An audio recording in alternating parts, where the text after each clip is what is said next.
When the world has got you down. And Alzheimer's sucks. It's an equal opportunity disease that chips away at everything we hold dear. And to date, there's no cure. So until there is, we continue to fight with the most powerful tool in our arsenal, love. This is Love Conquers Alls, a real and really positive podcast that takes a deep dive into everything Alzheimer's, the good, the bad, and everything in between. And now, here are your hosts, Susie Singer-Carter and me, Don Priest. This is Susie Singer-Carter. And I'm Don Priest, and this is Love Conquers Alls. Hello, Susan. Hey, Donald. How you doing?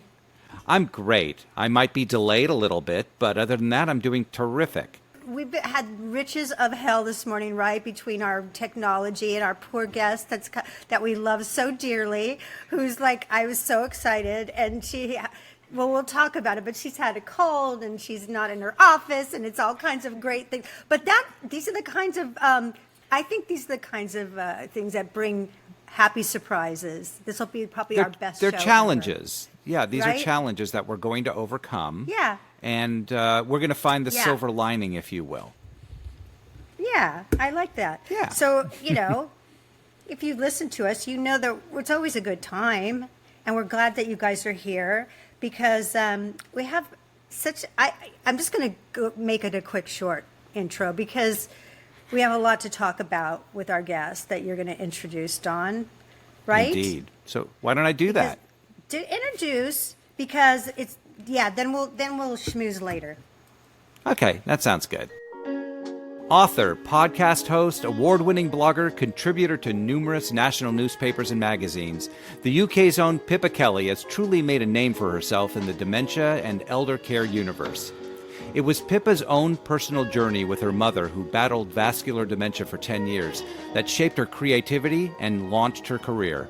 A prolific writer for the Huffington Post, The Guardian, and many others, she also shares her thoughts and experiences on her popular COVID-born podcast, Well I Know Now So Much More About Dementia, and has become one of the UK's top 10 dementia influencers.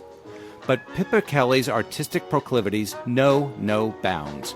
Her debut novel, Invisible Ink, deftly draws upon her experiences with her mother to craft a fascinating, poetic, fictionalized tale that captures the intricacies of her mom's insidious disease. She is a force to be reckoned with in the literary and dementia space. And let's face it, we absolutely love her accent. So let's not wait another moment and say hello to the one, the only, Pippa Kelly. Hello, Pippa. Hi, Don and Susie. Greetings. We did it. We did. Here we are. We made did it. Eventually. I'm Oh, still gosh. not at all happy with my backdrop, my lighting, my angles. It's my glorious. Well, My you're nose. a beautiful woman anyway, so it doesn't matter. And everyone should, as my mother would say, go look in the mirror and say, thank you. Thank you. That's it. Can we just explain that we spent 10 minutes trying to set up and Yeah. And she still has headroom, folks. still have a lot of headroom. I know, I'm really upset. I'm so sorry because I know you don't want me to have headroom. No, you're fine. You're so You're good. Pippa Kelly.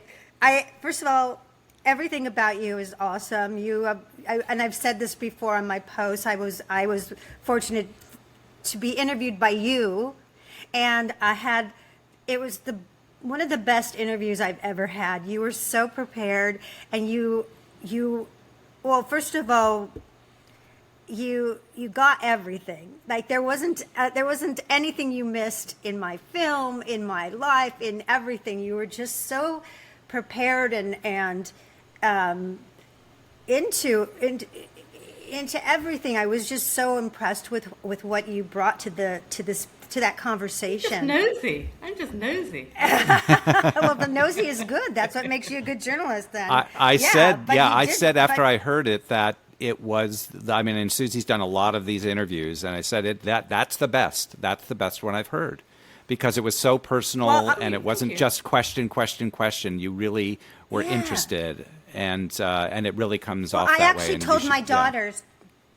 Yeah, I told my daughters, like, because they're like bored with ever listening to anything or watching whatever anything I've done. It's like, yeah. So I said to him, if you want to know your mother's legacy, this is the interview to listen to.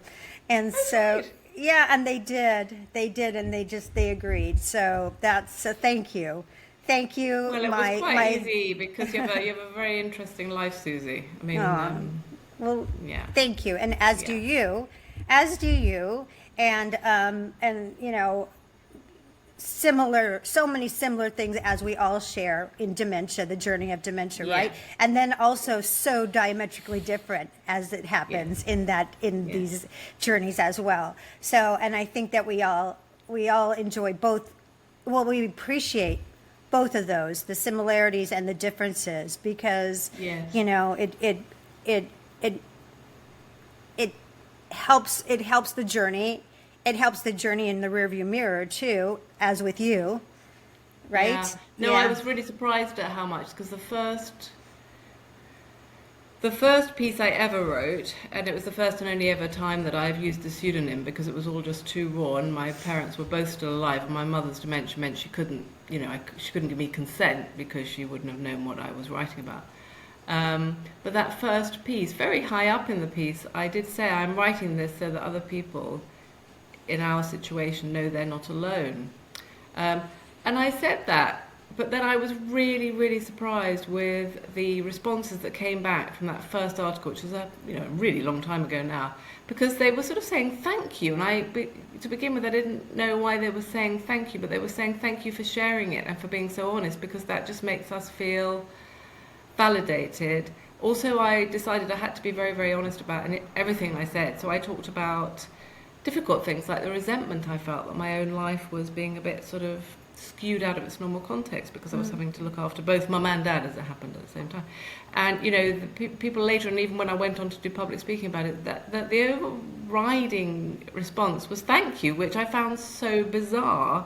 And it just goes to show the power of sharing, of knowing you're not alone, of just sharing particularly difficult things, I think.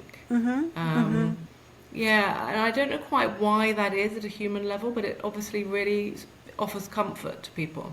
Oh, absolutely. The showrunner, producer of Everyone Loves Raymond, Phil Rosenthal, I always quote this because he talks about, the universality is in the details.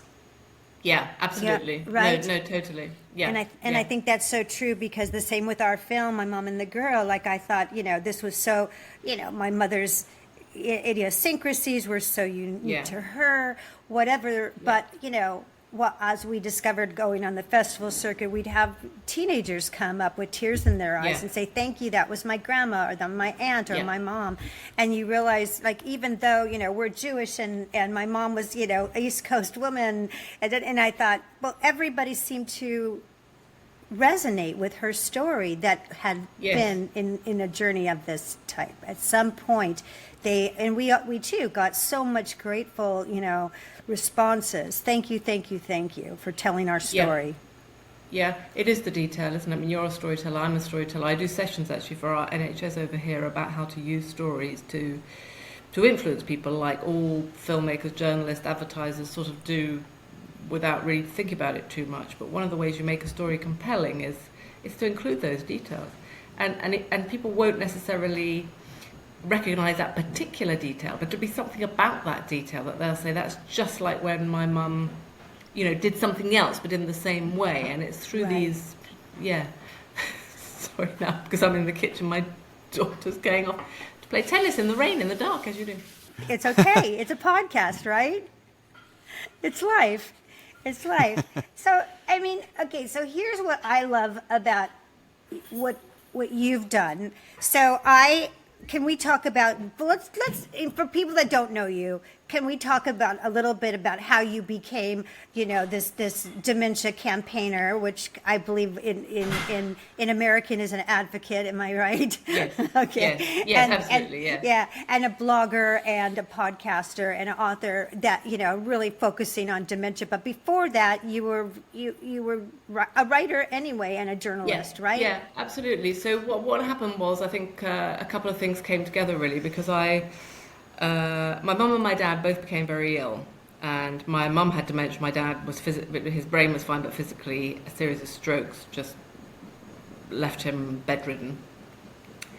And it's a slightly long story, but the story of how my mum got her dementia diagnosis is a really sort of shocking, traumatic one. I don't know if we probably didn't talk about it, did we? But I do have 2 older siblings, but they're much older than me, and they'd already left home, and I was about 13. And then Mum, Dad, and we moved into a house called Robin Wood. It was a very modest house, but my mum was from an incredibly humble background. She was a miner's daughter, and she gave up school at 12, and she worked in service, you know, like, I don't know if you know Downton Abbey, but I mean, you know, she worked below stairs as a maid, really. She went to work for an earl down in Surrey and met my dad at a wedding. They got married and they had 3 children. So that's just to set the context of how very poor she was. Then they move into this house called Robin Wood when I'm 13, and it is very modest, but it's detached. So she loved this house. She absolutely loved this house. I don't think she ever really kind of believed that she'd end up in a house like that. I can't tell you how modest it was, but it's just, you know, the journey she travelled from where she'd been. Right, from her perspective, yeah. And then they both got ill and old, and they were sort of in their mid-70s, I suppose.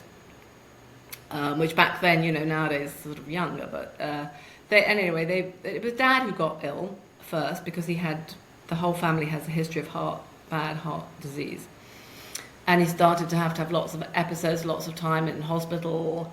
And everybody started to say, you've got to move from this house, because sort of enchanting as it is in its own way, with these gardens going down to the river, every shuffled step is up or down on 1 and 3 incline. You've got to move. And everybody was saying this, even their doctor, who was a very sympathetic GP, we call him, a general practitioner.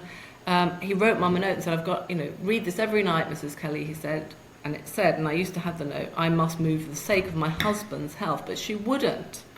She just said, but I love this house. And I'm not moving became this kind of mantra for her. And she'd always been a very strong woman, despite being uneducated. She had this strong personality. And we thought she was just getting strong-willed, like she always was, more eccentric in her older age.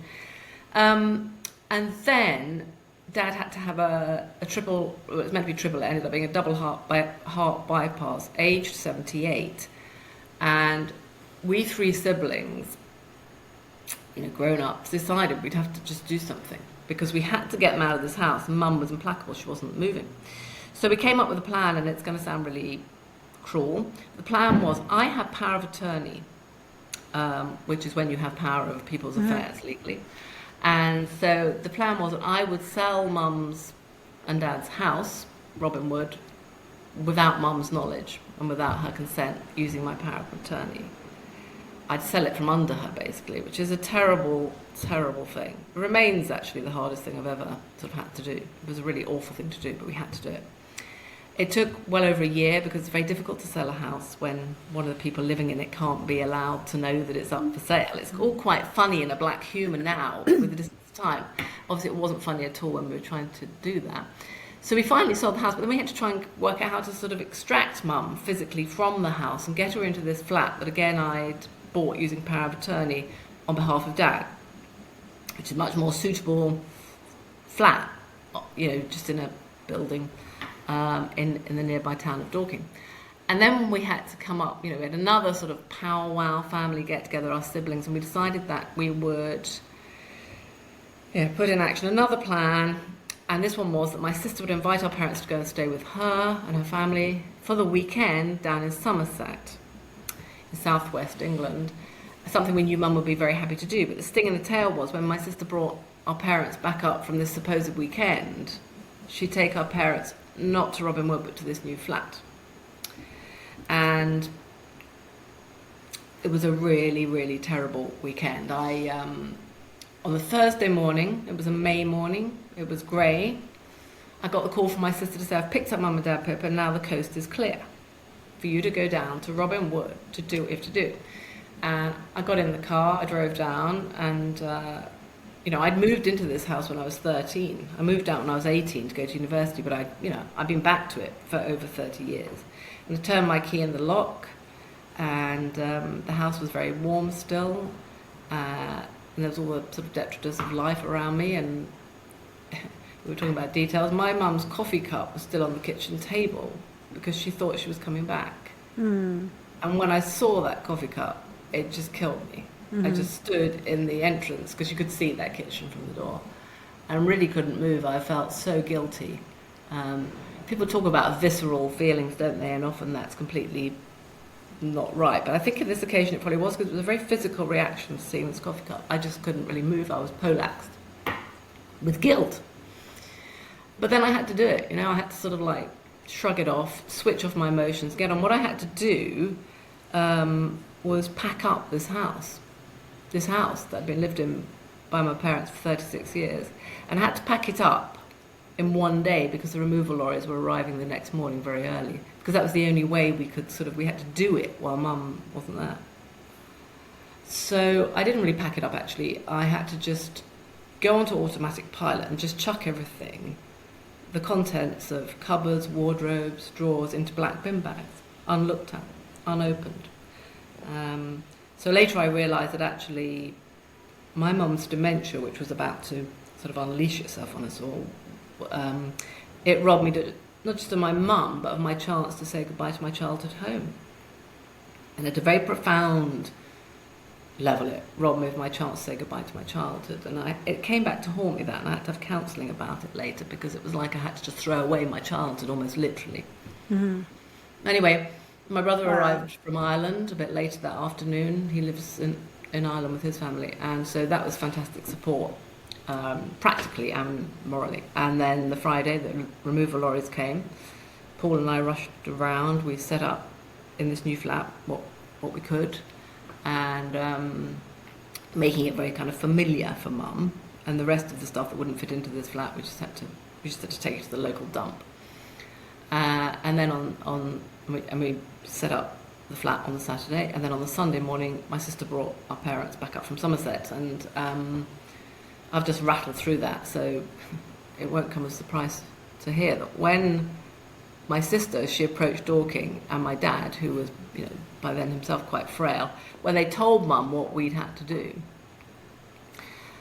Mum had what you might call a sort of hysterical breakdown. She got really agitated, really upset, refused to get out of the car. My sister had to call out paramedics. All they could do was sedate Mum, and they did that. And poor old Mum, she just had one night of her life in this new flat that we'd gone to such great pains to try and move her into, because it was just awful. And it was apparent now, looking back, which is something you do an awful lot of with dementia, isn't it? Looking back anyway, it was obvious that things weren't right, but we honestly hadn't even spoken the word, hadn't kind of dawned on us that, because this is quite a long time ago, and dementia wasn't really even talked about then.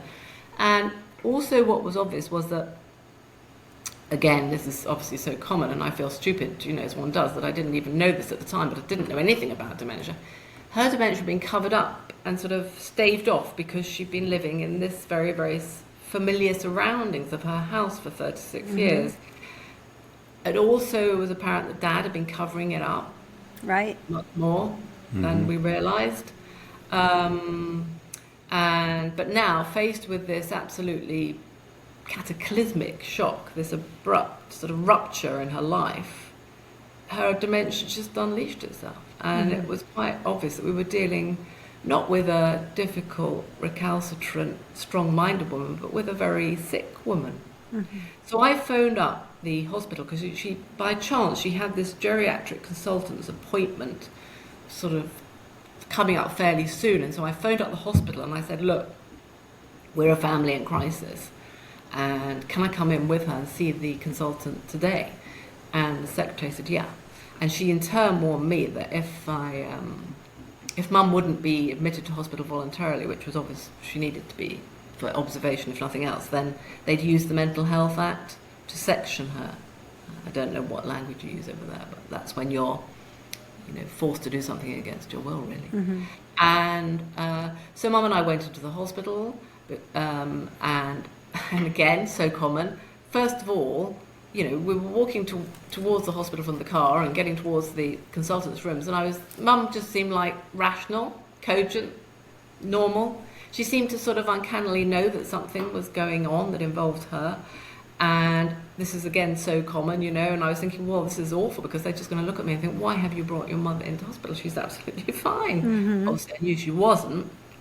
She was sort of... but when, we got into the room and the consultant started to say, as we talked about it all, no, but your family's quite right, Mrs. Kelly. You absolutely need to come into hospital, and you absolutely need to sell this house, Robin Wood, and your family are only doing what's best for you. It's really not suitable for you anymore. Once he started to talk about Robin Wood, she just went back into her mantra and started to say, I'm not moving, and she got very agitated again and very upset. And then the consultant said, I'm stepping out then to fetch a colleague, and I knew that was his kind of signal. He was stepping out, and he'd come back and he was about to section my mum, which is obviously incredibly upsetting. I was very exhausted emotionally, physically, psychologically, every way. And at the thought of that, I burst into tears. And then it was very poignant, because Mum saw that, and then she just snapped right back into being the old mum again, and she looked me in the eye and she said, well, I'll go into hospital then, because I can't upset my baby. She called me her baby because I was by far the youngest of her children. And she went into hospital, and she stayed in hospital for 6 weeks, and then she was discharged straight into the first of 2 nursing homes, and she ended her life in a nursing home. Anyway, that was obviously incredibly traumatic and terrible. And a year after that weekend, I wrote what was to be the first personal piece. That was it. And as I say, I wrote it under a pseudonym, because Mum and Dad were both still alive. And the response was just incredible. It was just incredible, because I suppose we were talking, about the details, and I suppose in a way, I wrote it up, a bit like I've told you. It was I was given a long write, I was given 2,500 words, which is bliss for a journalist, and everybody just said, oh my God, that's us. Mm-hmm. Oh my God, thank you for sort of saying all that. And I talked about various emotions I felt, because that is us. Maybe not, obviously, as we're saying, not the same way.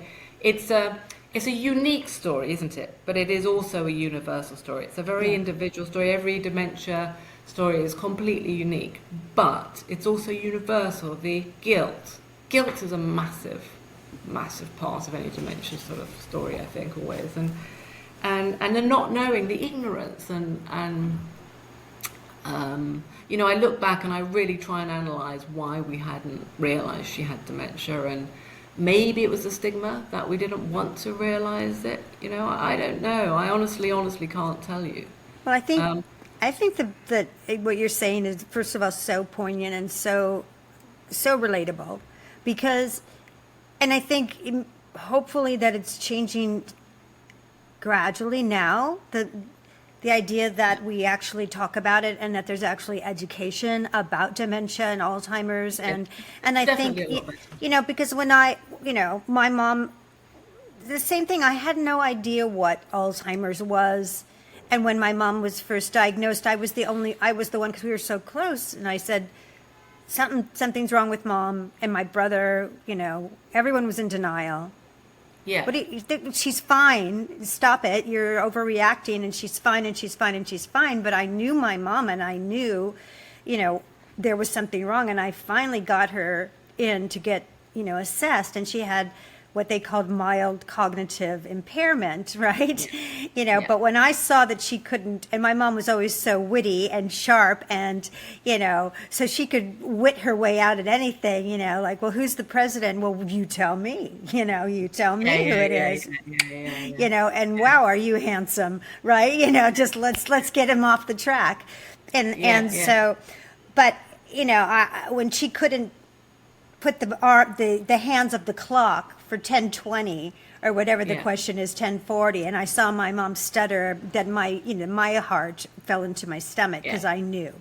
So, but the truth is that what you went through is so diabolically horrific, that you had to be put in that position to do all of that, which is just heartbreaking that you had to do that. It's heartbreaking that you had to sell everything that you just described, losing your own childhood and having to rush through that separation and you know, embracing of that, you know, which and I often think about that, because over here, and I'm sure it'll be the same in America, as is aware of these things, you often get little sort of slews of the same story in the newspapers, and for a while there seemed to be, I pick up on it, I know, because I'm sensitive to it, but you know, journalists of about my age or a bit younger would be writing about this terrible, terrible pain of having to sell up their parents' house. You know, one of the parents has died, and then now they're having to move one, and they say, oh God, over the last year I've had these terrible weekends where I've had to go up to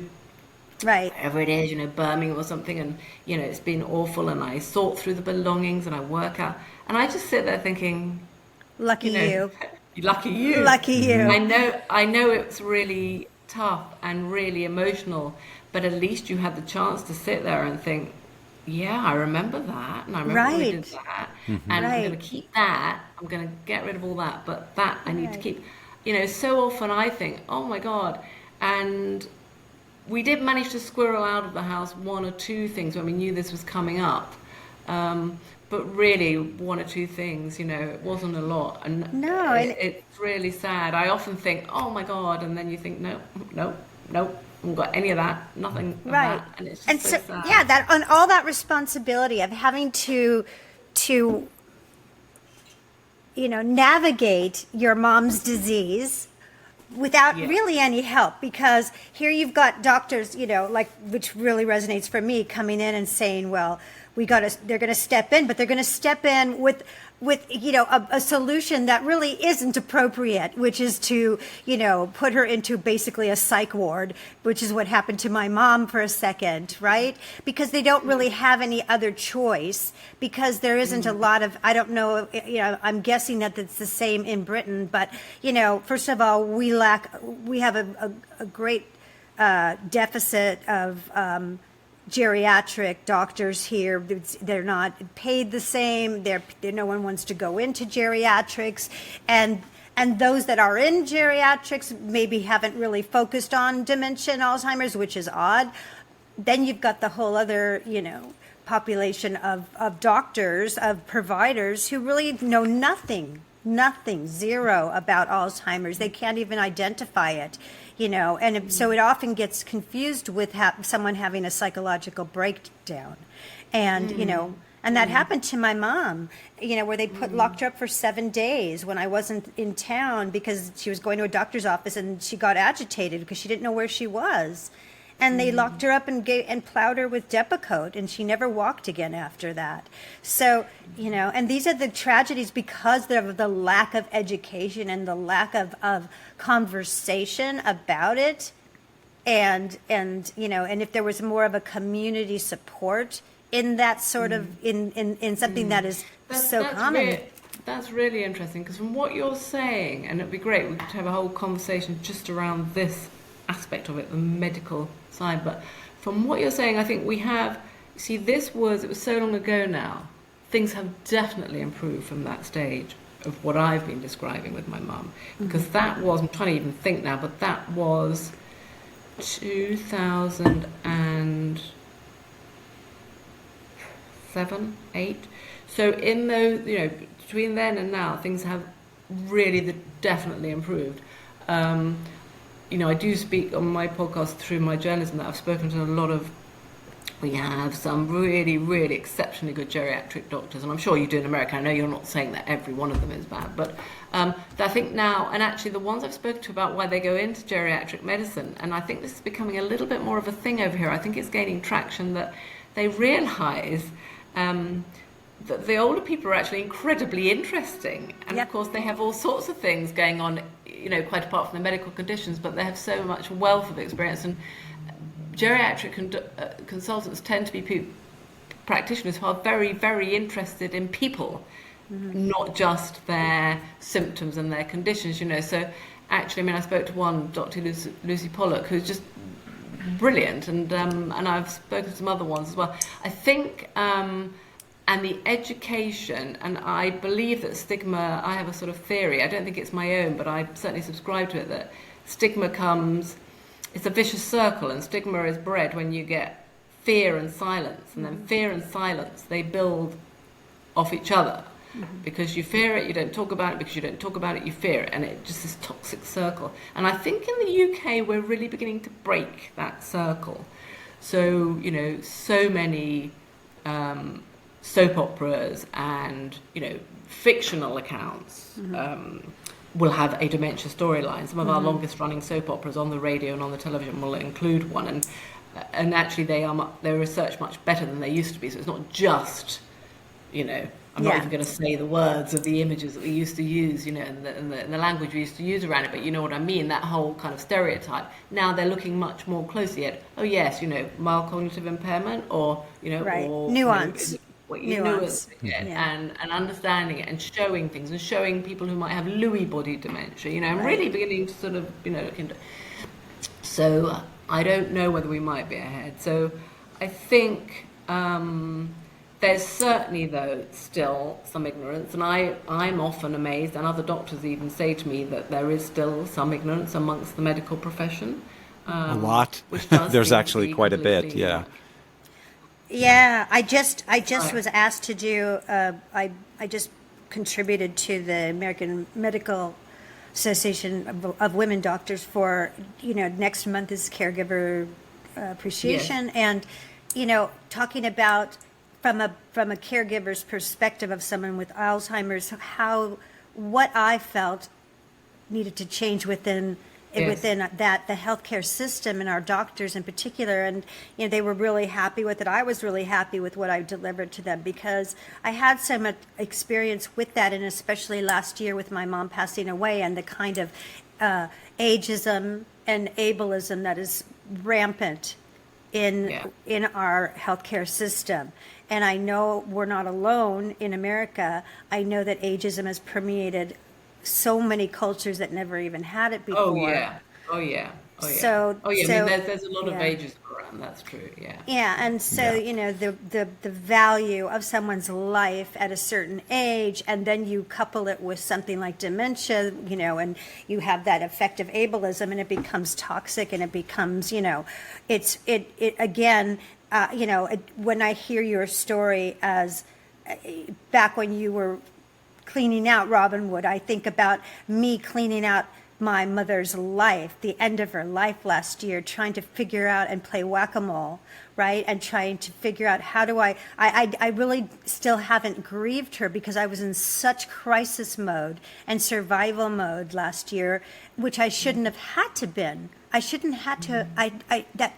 It was unnecessary, the stress that I was put under, and not to mention my mom. So, and that's, you know, that why I'm doing the documentary that we're doing. But I mean, I feel like that it's still we're, you know, if there is change, it's on life support, because it's very tenuous, the change that has occurred. Yeah. And I think the pandemic really threw that into stark relief, didn't it? And when you talk about the ageism, the way people after a certain age sort of begin to lose their currency, their value, you know, they're not valued as much as that was pretty sharp. And in fact, we're having, you know, various inquiries into the way it was handled over here, which you will be having in America, I'm sure.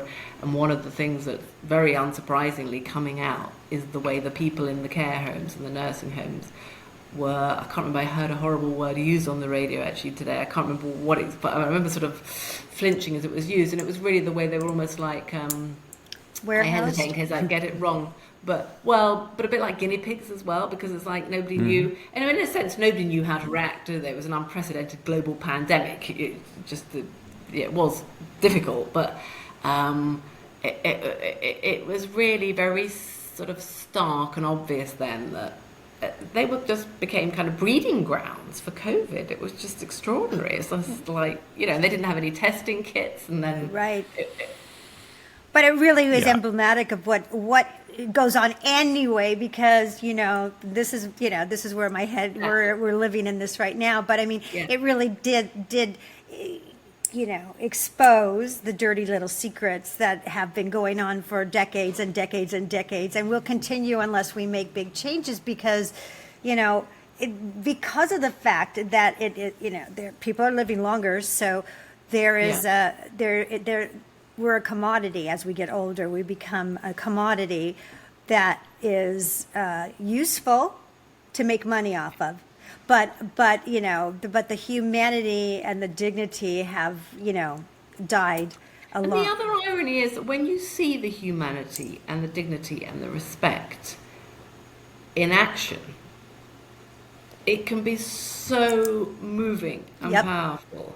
And this is why, I am a kind of glass half full person generally, but when I see things, and I suppose because of what I do, I tend to look out always the better stories. And even when I was doing more journalistic work nationally, I would try and find something good, because there are some fantastic organisations, charities. Sorry, that's now my dog. Don't know what he's doing, making horrible noises. They're doing wonderful, wonderful things that just make you feel you regain your confidence and all your love of the human spirit, humanity, when you see it, whether it be with, I'm a great believer in music and dementia. The power of music to connect with people even when their dementia is very severe is quite extraordinary. It's almost miraculous. And then over here there are people using that, as an absolute plethora of music and dementia charities and not-for-profits and what have you, and it is just, and people just are passionate about it, and they give their time and their energy and their skills, often for very little or no money. And you see all that and you think, wow. And I always often say, I just observe it. I just talk about it, write about it, whatever. You do it. Yeah. You people every day do this, and that's quite... Or you see a wonderful carer, and some people do... When you see somebody who's obviously got an innate quality to them, but then has been trained very carefully in good dementia care, that again is wonderful to see, when you see two humans connecting at that level. Right. One who's completely lost the power to verbalise what they want. But the other person who is skillful in interpreting that, to know and to go with that person, it's something very special. Yeah. And often people say to me, when I was doing more than I do now, but it must be so depressing, Pippa, just all the time writing and talking about dementia. It's actually quite the reverse. Yeah. Where, for me, you get those, the story about my family, and it went on, being on and on and on, shocking, awful, terrible, and it does for a lot of people. But I suppose I made it my business to seek out really good practice, to try and just sort of say, right, why don't we can we replicate this? Why don't we use, do more of this? Because this is really helping people. Right. And often, A, it wasn't rocket science, and B, it wasn't always to do with money. It was actually more to do with understanding and education and sharing of knowledge and all that sort of thing. Of course, there was often money would be a part of it, but it's not just that. It's about a mindset, and it's about us as a society, changing, and the way we have changed, the way we say, talk. We didn't used to want to use the word cancer, which seems ridiculous now. But I can remember my parents saying, "Oh, she's got the big C." Right. Mm-hmm. Right. There was a so show knowing like knowing C, that, knowing that now, knowing everything, when you look back, what would you have done? And there's certain things you couldn't have done differently. But what do you think you could have done or said or treated it differently to have maybe come out with a better outcome? Or is there anything you could have done under those circumstances? Yes, I did, particularly with that story I've related about the sale of Robin Wood, about moving our parents out. Very difficult, isn't it, with hindsight to know, but if there'd been more knowledge around dementia, and I don't know whether it was to do with stigma, but maybe if it had been a topic that was more known about, more talked about, we may have done. But then Dad, it's difficult, isn't it? I think it's always difficult, and I hear this a lot from other people, you've got two people involved often at that stage, you've got a husband and wife, elderly. You got one of them who might or might not have dementia, and then you've got the other one. And the dynamics of that relationship are sort of bound together after so many years. And so Dad, I think he was in denial, because I think he knew that things weren't right, because he lived with her all the time, and it became then apparent, actually, as we sort of had to, as you, even in that hurried state, as you just dismantled Robin Wood, you could see, like at the back of cupboards and things, you could think, well, what, these are two people that actually always been incredibly clean and house proud, and what was going on at the back of those cupboards, and oh my God, what a state were they actually living in? Mm-hmm. Well, it was, but you didn't know that, 'cause you didn't go poking around their cupboards because they seemed sort of okayish. And then, so Dad, bless him, Mum was the stronger. She was the least educated, of the two, but she had the strong personality. And could he have pushed more? Could we have known more and thought, well, actually, I don't know. Possibly, I think we would have maybe tackled it a bit earlier. But I still don't think we would have tackled it early enough, because looking back, we would have needed to tackle that whole situation like a good 2 years earlier, probably, or longer. Right. If you had knowledge of this, if you had knowledge of the disease, possibly you could have recognized some things earlier, and maybe, and also had it's hard. It takes a lot of bravery to attack it, tools and bravery to say, I'm going to confront this now. And do something. It's the tools. It's that you do. Yeah, I think that like even with my mom, just the if I can relate, taking away her car keys, or those kinds of things where my mom was such an independent person. If I had better tools at the time, I was riffing it. I was improvising. I was trying to figure out, I didn't, now I very often related to raising my daughters because I became the mom of my mom.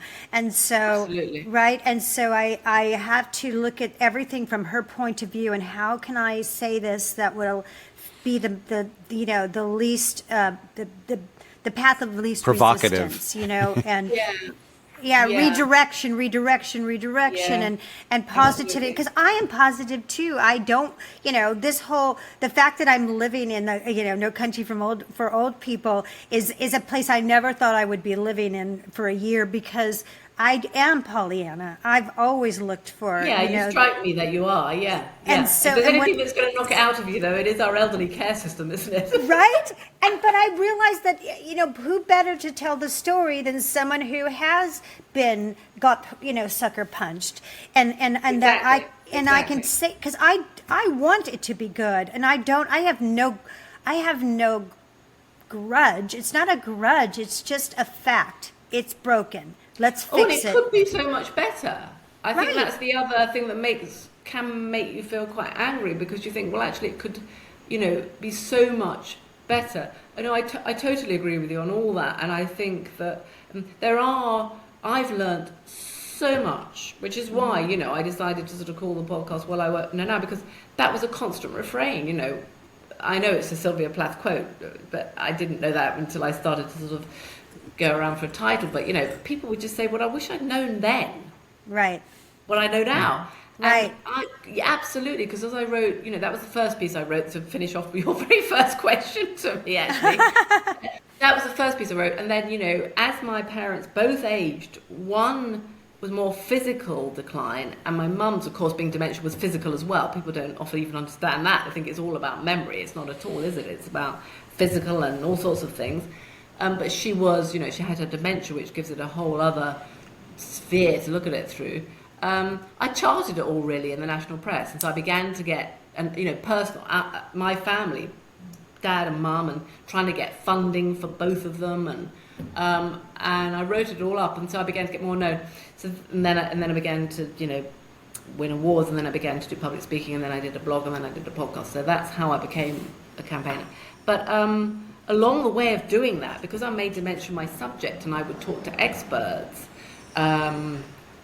Over here we have specialist dementia nurses, some extraordinary ones called Admiral nurses, and when I talked to them about pieces I was writing, they give you these tools. The nurses will go into a family's home, and they, you say, oh my goodness, because often people end in that. Often people find that the straw that breaks the camel's back is it's personal hygiene, and it's, not to put too fine a point on it, it's incontinence and things like that. That if the spouse has been looking after the older spouse with dementia, then it gets to a point where they just sort of physically cannot cope with all this stuff that's going on from the person with dementia, and the person with dementia won't go into the shower, and they do not want to be bathed or showered, and they start shouting and getting quite agitated about it. And a dementia nurse with their training will come in and, just as you're saying, Susie, will say, well, there are ways to do this. There are ways to sort of bring your mum with you to be in, make the shower a good place for her. And she, and when you see people like that in action, you just stand in awe and you think, wow, and they will get somebody to a shower quite easily. Right. And they will make somebody who's very upset actually quite contented. Right.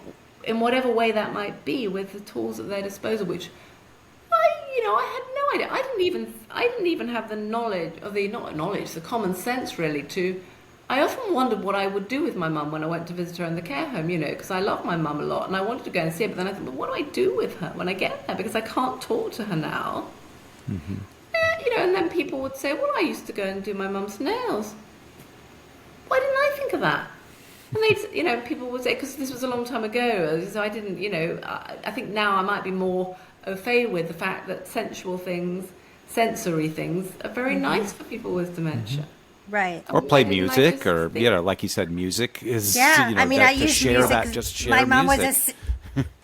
my mom was a singer. Music. I sang for 2 hours at a time with her. That's what I would do. Well, that's amazing, isn't it? And I now know how incredible. So the only, things I stumbled upon by chance, and I did write this up for another newspaper, because I said, have you got a nice Christmas story? And I said, well, I know you're going to think this is really mad, but I've got a really beautiful dementia Christmas story. They said, okay, what is it?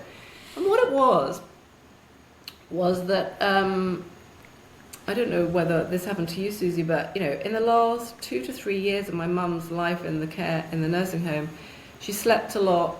She also got infections sometimes, and there were so many times I thought she was about to die. Yeah. And then she didn't. And that's very difficult, isn't it? Emotionally, that's very difficult anyway. And then it was Christmas Eve, and I got this call again, and I'd got to know it so well, like, oh, your mum's got an infection. And we decided, she had her end-of-life plan, and it was all there, and my siblings and I had agreed it. Dad was a bit too far gone himself already then, but, and it was that she should never be in any pain or distress or discomfort, but it had got to the stage where we didn't want to overly prolong her life, because her quality of life had now really gone. And I think, well, you do eventually get to that point with anything.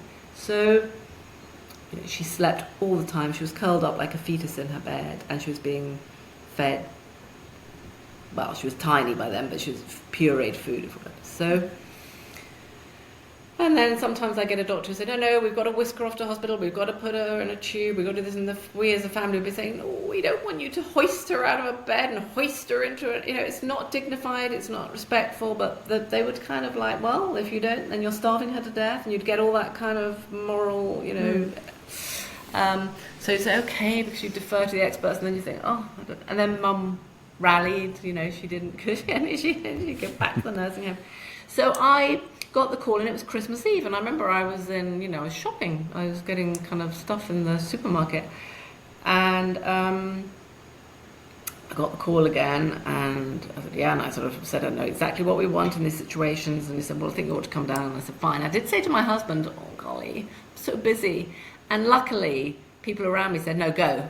Doesn't matter how busy you are, it doesn't matter, because if this is the time, you've got to go, because you never know when it will be, and it would be so awful. So I did go down, and then on the way down I was thinking, oh my goodness. And here in the UK we have the 9 lessons and carols from King's College, Cambridge, every Christmas Eve. My mum absolutely loved it. I remember as a little girl making mince pies, listening to this. It was just there, and I thought, we can listen to that, because I don't have to. We can't converse, and we can just sit there and answer.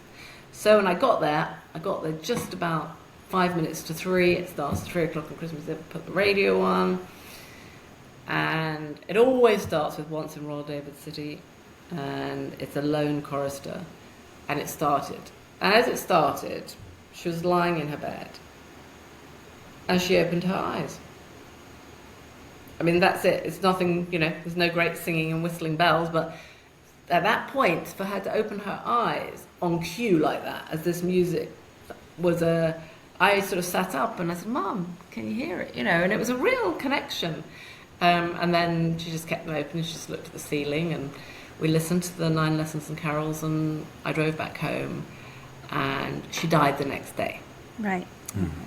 And when I got the call, because it was Christmas Day, of course I drove down, but I arrived like 5 minutes too late, and it was Christmas. It wasn't even her normal, staff, because it was shift staff, because it was Christmas. And so this carer sort of passed me in the corridor, and I said, I was kind of running, and she said, she's gone. Mm.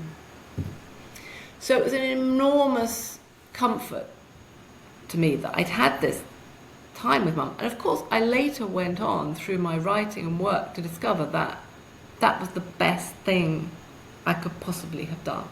Because for my mum, the 9 lessons and carols, something she'd listened to since she was a girl, and she died at 90, it's like part of her DNA.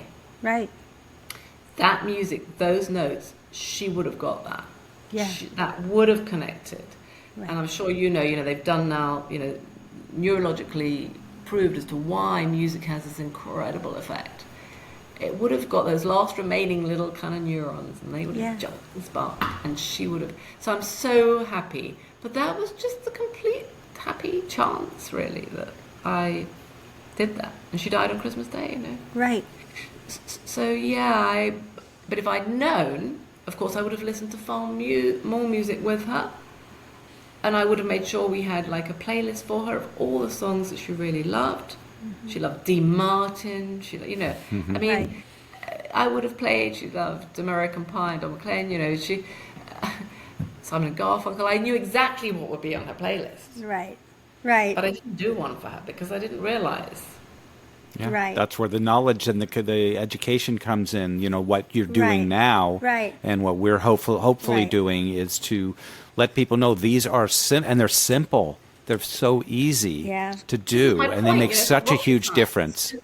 Yeah, it makes all the difference. Yeah, no, it's. I mean, I lucked into the music because that was our language anyway. So my whole life, music was our language, and so I knew that I saw the magic, and then of course it was validated with Alive Inside, the documentary, and I was right, and all those, and you think like, well, yeah, of course it's magic, and I mean my whole family was musical, and so I knew the power of music, and I just lucked into that, but. There's so many mistakes I made. I was going to talk my mom out of Alzheimer's, and I tried for years to talk her out of it. I love the idea. I love that idea of you just talking out of it. Hey, come on now, come on. Remember, education. Remember Education. I told you have Alzheimer's, Mom. What do you have? Give him a slap round the face. Yeah. No, I love the idea that you could just, It's like Cher. Snap out of it. Just snap out of it. Wouldn't that be good though if we could just use that and but and then you finally realize, I get it, I'm not that great, I can't do that, I can't fix this, I cannot fix this. I can't. And when they get moments of lucidity, it's also you say, oh wait, I see, you see them for a moment and you think I can get in, but it doesn't stay, unfortunately. I think the moments of lucidity are some of the hardest moments. I don't know about you, Susie, because you realize what you're missing. Don, do you have any?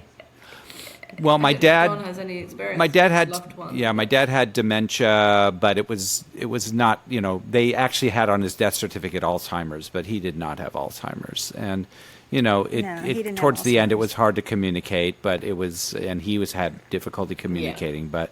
And then my mom, who's still with us, thank God, she has Parkinson's, but her mind is amazing. Her memory is amazing. She always thinks, because she can't remember like she used to, or she loses words. And I said, Mom. Yeah. I lose words all the time. Yeah. But her Join memory. the club, yeah. But I was also there with Susie, along the journey that she took, because I was very close with Norma, and so I'm quite familiar with all the ins and outs, and it's quite different when you're, yeah. I think they're the gifts, though, Pippa. I think they are the gifts too. Like in my movie, when my mom, becomes lucid in the hallway at 4 a.m. and takes a look at me and goes, "You got to put me in a home. You got to live your life." Yeah. And those are the gifts. And then, like mommy, like you said, like when you started to cry, and your mom was like, "Mommy," and mommy mommy came out. And, I tell this story about my mom when my stepdad, who very similar to your story, my stepdad was very, his mind was great, but his body was breaking down, so he couldn't hear, he couldn't see good, he couldn't walk good. So that together they made almost a whole person, because he was her memory, right? But he was in the hospital, and my husband, who at the time we were breaking up, and he was very clumsy about my mom's disease. He had no patience for it at all. Yeah. And he was, an actor and didn't really care, and there was a moment that he bound in and he was bounding out, and he made this incredible tumult. And then I was sitting on the stairs in my house, because we were moving. I was going to move my mom with me as I moved. And I started to cry, and my mom became mommy. Yeah. And she said, I said before, I said, I want you to go I told you he was never good enough for you. I want you to go in the bathroom and wipe your face, look in the mirror, and thank God for your brain in that face, and pull your shit together, right? And so I went in, got a tissue, came back out, and there my mom was, and she goes, "Oh, you're crying. What happened?" And so but I had her for a second. And, a couple months before she died, and she wasn't talking at all because of all the hell that she'd been through. And Dawn was there, and out of nowhere, I was doing my dog and pony show, and, trying to make her laugh and trying to keep her entertained. And out of nowhere, I was looking over here, and she just went, "I love you." Just like she ever did. Yeah. And that was such a gift. And I freaked out, because I was like, "Mom, that was so hard for you. That was so hard," but she had to get it out. So and those were her last words to you too. Yeah, those were her last words she ever said to you. And so she needed to say that. So that is the gift that I hold on to. But it's really hard, because it's a tease. It's The Notebook in a way. The movie, The Notebook. And The Notebook. Yeah, no. Yeah, I suppose, I don't know, I found it quite difficult when she that moment in the consultant's room, which was incredibly poignant. That was, and it was the last time ever, though. She never came back like that again, actually, because I think she was actually quite advanced, her dementia, really. Then she went to the nursing home, and the one thing that kind of, to talk about those when they come back, I think it must be so frightening for the person, though, when they flash back and they kind of know what's happening. That must be so frightening, because she went into this nursing home, the first one of the two nursing homes, and they said to me, "Don't visit just for," I can't remember what it was now, but they said, "Just let her settle in for a little bit and then come and visit, because she'll get very confused." So, okay. And I went along for the first time to visit her, and, so they'd move in May, so by the time I visited her, and she was in hospital for 6 weeks, it must have been about June, July. Anyway, it was a beautiful day. I remember that. It was a beautiful day, and we sat in the garden. It had a nice garden in this first nursing home, and we were sitting there, and then she suddenly said, very, like in a normal voice, she suddenly said, "I cried myself to sleep last night." I said, "Oh my God, Mum," and then, like you do, because you kind of go back into normal, I said, "Why did you do that? What was the matter?" And as it coming out my mouth, I was thinking, why did you say that? Because obviously it's because she's in a nursing home, and because she sold her house from under her. And I was thinking, oh no, why did I say that? And I was thinking, I'm going to get a whole, you're the terrible, terrible daughter and that. But she didn't, because she was obviously really with it. And she just sat there in the garden and said, I can't remember my life. Oh. And if you think about that, That's so I was just listening tragic. to something else on the radio, and I can't remember, it was actually it might have been a songwriter, but it was somebody, or an author, I think, a novelist, saying actually, memory is everything. And it is, really. If you can't remember your life, then what was it all about? Who are you? I mean, that's why it strikes your identity, doesn't it? It does, but and then again, can I just give you a different perspective that I learned from Judy Cornish, who has an incredible program, and I think that, we put a lot of currency on memory, and yes, it's wonderful and it's great, but it's also incredible that people with dementia, until it gets, for the most of that journey, they really become like the most mindful Zen place you can ever be, because they're living in the moment. Absolutely. No, absolutely. That's one of the really, really sort of silver linings. And so many people with dementia have said that to me, in particular Wendy Mitchell, who I'm sure you've heard of, this best-selling author. And she said, but, I now... You have to live in the moment. You have nowhere else to live. Right, but so it's a forced almost, a state of a monk, which in all philosophies is the greatest place to be, right? Exactly. So that's right. No, somebody else put it like that. They said, we found the answer. We are there. We are here. We are here, and that's what's so beautiful about it, because we do put currency on memories so much that it overrides the value of the living now. Now, absolutely, and particularly in this day and age when well, I hesitate to say, but I'm certainly of an age where I just sort of look at so many people with their mobile phones out, and I think, why don't you just look at that scene? Rather than filming it all the time. Instead of taking a picture of it, Why don't you see it now? Why don't you actually enjoy the smells and everything that go with it now, in the moment? And if you really want to put a positive spin on it, Oh, no, I'm sorry. This is our friend, the delay. No, I was just going to say, if you really want to put a positive spin on it, everything's new to them, moment by moment. Everything is a new discovery. If you can look at it that way, say maybe there's something nice about that.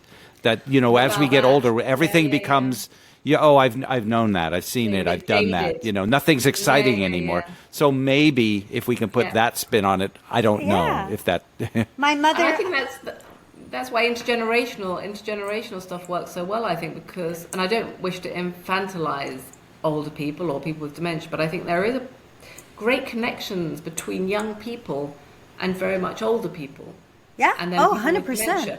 And it's partly because the young child sees Granny put the skirt on back to front or put something on their head. My mum always used to put tea cozies on her head. You probably don't even have tea cozies in America, but you cover your teapot with a tea cozy. My mum used to think it was hilarious to put it on her head. That was way before she had dementia. She just thought it was funny. It was quite funny.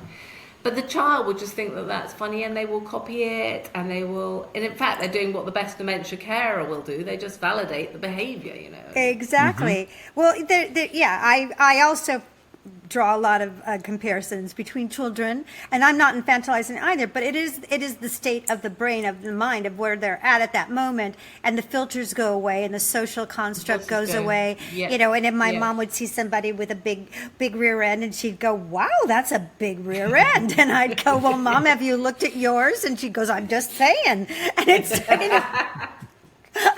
Just saying. And the truth is, and I remember one woman, I was so embarrassed, she goes, "Well, she's right." About her. And I think it's because it's so honest. It's not, there's no quite refreshing. It's quite refreshing. It's refreshing. Actually. So when I remember the woman going, "Well, she's right, I do." It's not coming from a negative space. Yeah.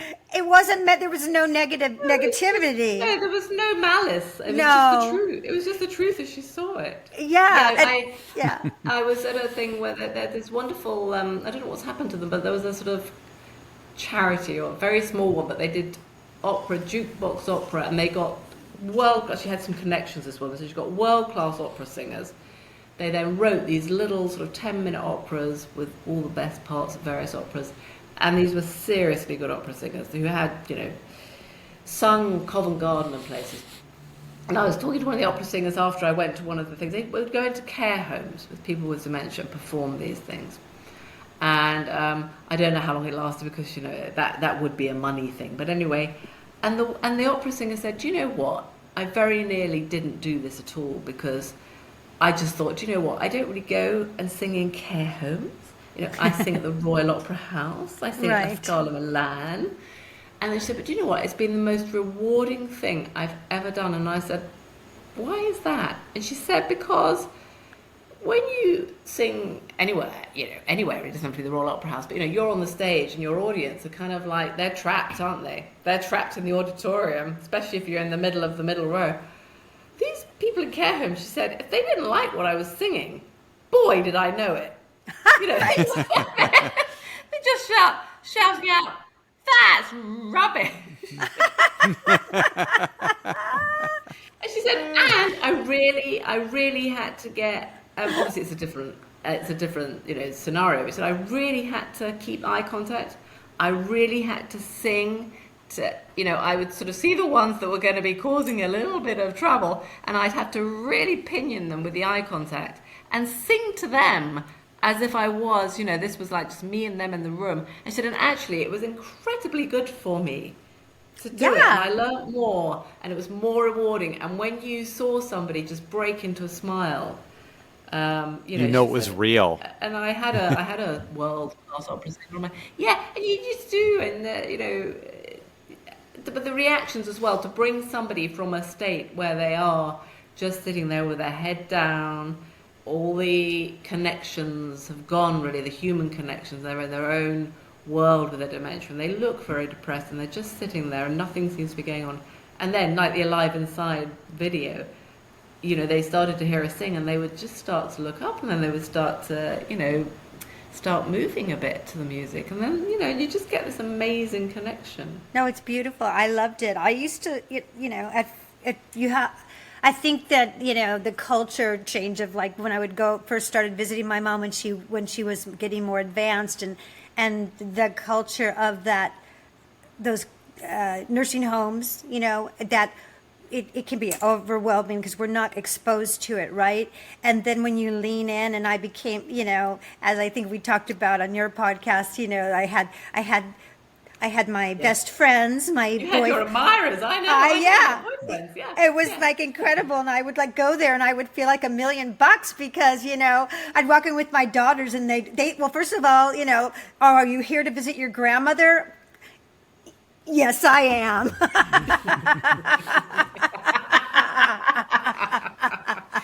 Yes, I am. And and I say that if you ever feel bad about yourself, go into a nursing home and you will feel like $1 million. And I was the best singer. I would start singing, and I forget about it. Like Lady Gaga, move over because I'm here now. And I was like a rock star there, right? And I mean, you can't. And it's just a different culture, and it's not about disrespect, because I ended up like getting to know these people so well and loving them, and really looking forward to going and visiting and meet and chatting to the friends. You made such a good point. I can't remember how you just phrased it, but it was such a good point about leaning into the, we all have. I mean, I certainly did have the same feeling towards hospices, and then I had to write a piece on hospices, and I suddenly realised, why have I been so sort of frightened of them? But certainly in nursing homes, you often over here, they are literally out of sight, out of mind. They're often not actually in the village or the town or wherever, they're on the outskirts. I mean, both my mums were. And then they're often, not metaphorically, but literally behind a tall hedge. So you can't see them. And they're apart, and they're a bit frightening, and they're somewhere you don't want to go. And then, as with everything, once it's your mum, Susie, or my mum, that happened to me with my mum's dementia as well, because I admit to this, I would sort of metaphorically cross the street if somebody was doing something strange and talking to themselves loudly or something, because I think, now I think to myself, actually, that they've probably got dementia or something, and I will try and, help, or, I certainly won't sort of, metaphorically cross the street and look the other way.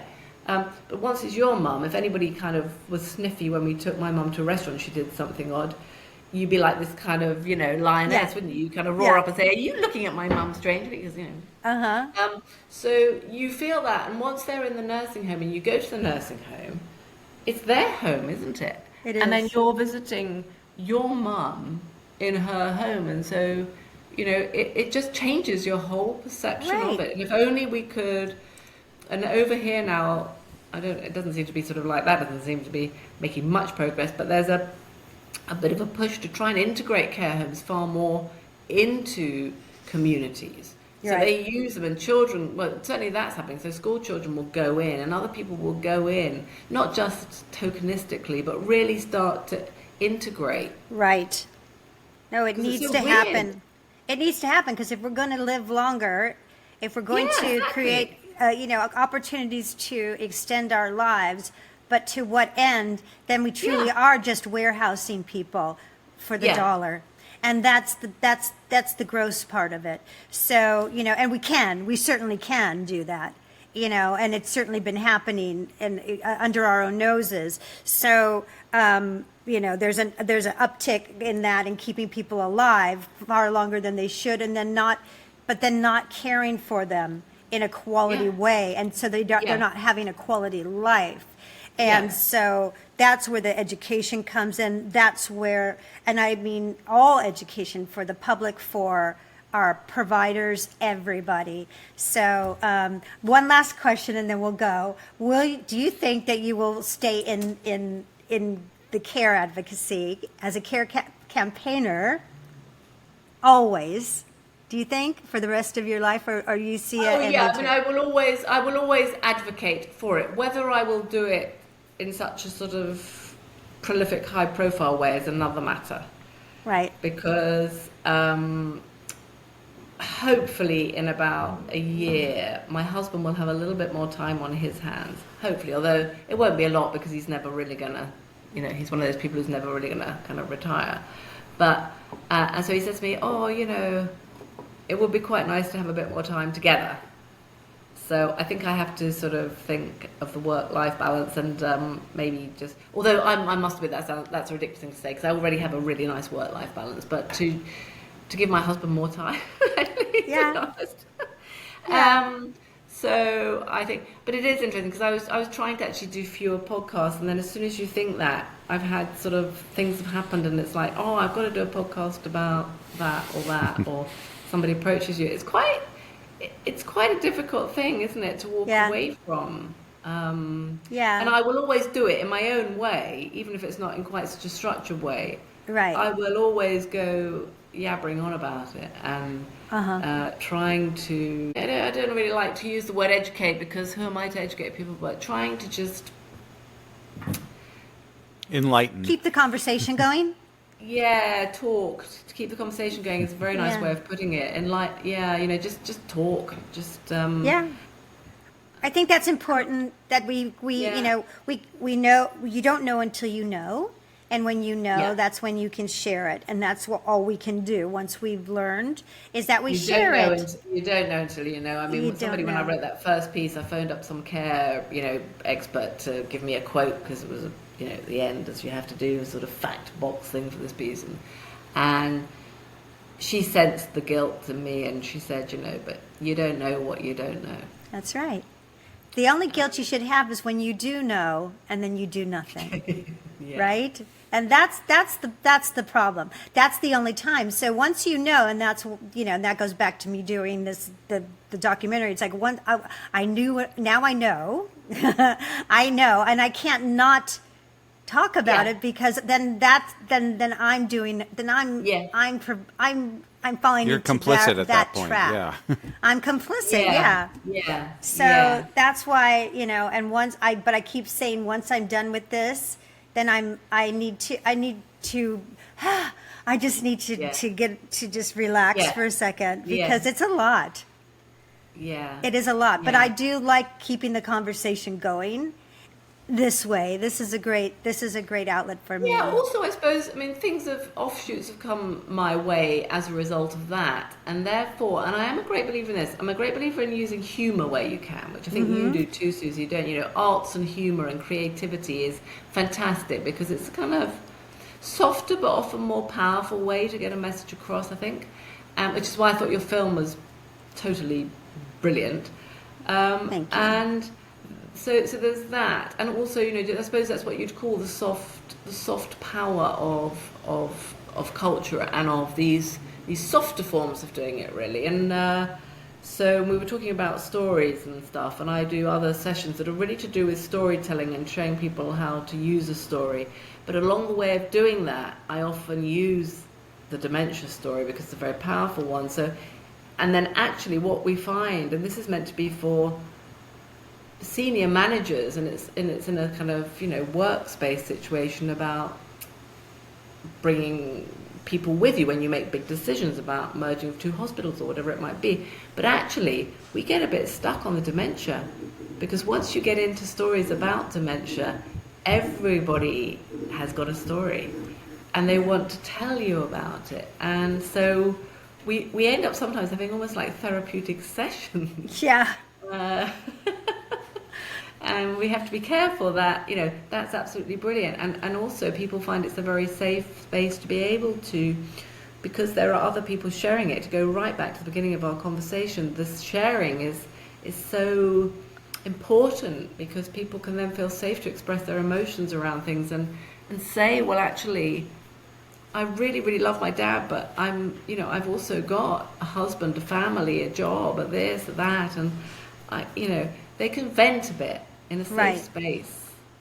And it creates community and it creates human interaction, which is something in today's world we have so little of. Everything is done, by typing or just by punching out words. So to actually have physical or just communication person to person, it's refreshing, and it's something I think we need as human beings. So can I show you my dog?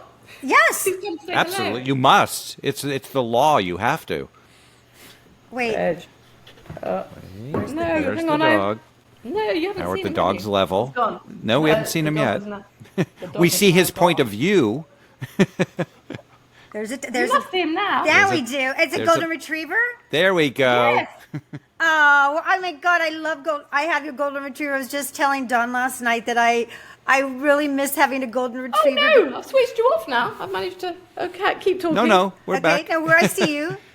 No, you've see gone you. from me, but you're obviously still there. Okay. hang on, Okay. hang on. Yeah, I got you. No, I love golden retrievers. They're amazing. They're like, His they're face is just here. so beautiful. They're caregivers. I love them. They are caregivers. Oh, they are. Yeah, we have. Oh, Reg, not playing. But we have therapy dogs. There Oh, he no, it looks just like my dog. Oh, so beautiful.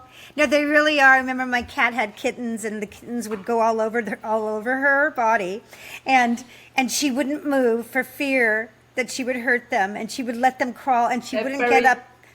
Yeah, So- they're very gentle, aren't they? I must say, Reggie's spatial awareness is not great. No, they don't have spatial awareness. Their tails hit everything. The tails are wild, but they are so beautiful. I love them. Well, thank you so much. I love this conversation. We could talk for, hours and hours. time. I hope that one day next time I'm in the UK, I can come and see Oh, you. you must And- come. You must Yes. come and definitely meet up in London or Yeah, wherever. yeah.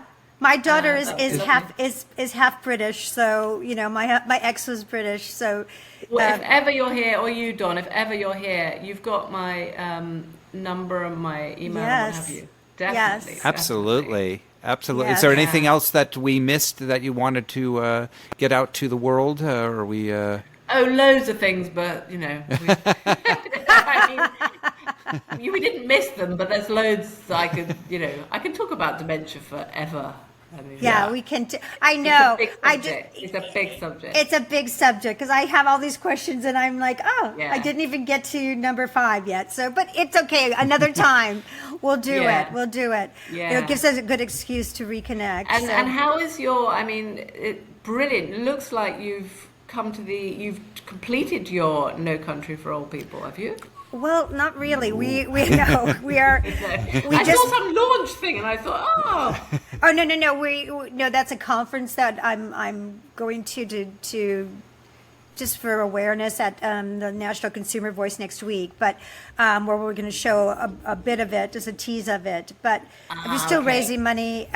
We are in the throes of editing. We just passed the 2.5 hour mark, so which we're looking like we're going to end up doing a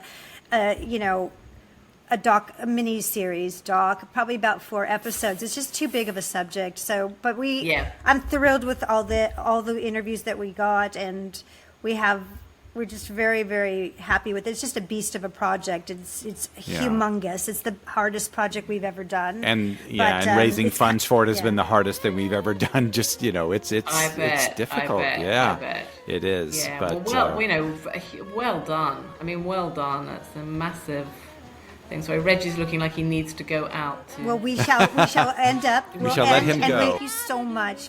Thank you so much.